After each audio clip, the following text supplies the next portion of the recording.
Hello and welcome back to a page-by-page review of Dune by Frank Herbert. Today, page 489. Page 489 is fantastic. And that's all that really needs to be said about page 489, but it's not everything that can be said about page 489. This page is fantastic in the beginning of the pretensions of the fight between Paul and Janus.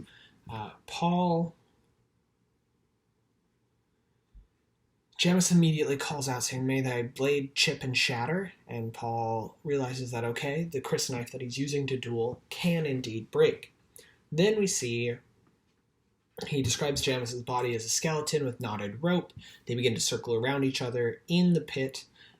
Paul notices that every little thing in this fight, every little change, shadow, glow globe, any comments by strangers could totally throw it off in the balance, and then he thinks to himself that he is afraid in this moment, and we don't get that a lot. He has the litany of the Bene Gesserit that fear is the mind killer. That comes to mind, and then Janus says, "I'll sheath my knife in your blood," which would be rather unfortunate for Paul. It'd be great for Janus, but one does not want blades to be sheathed inside of them, meaning he's going to stab Paul.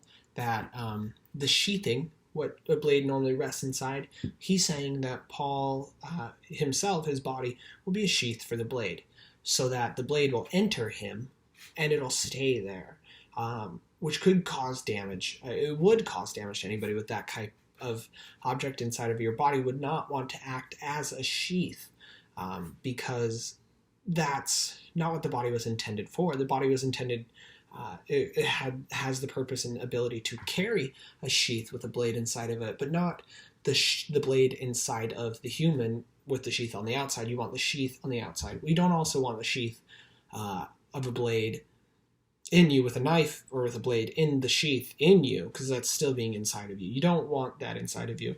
And neither does Paul, and we're going to see how he avoids that after Janus tries to attack him and Paul appears behind him with a perfect shot at his back. Keep reading Dune, page 489 by Frank Herbert.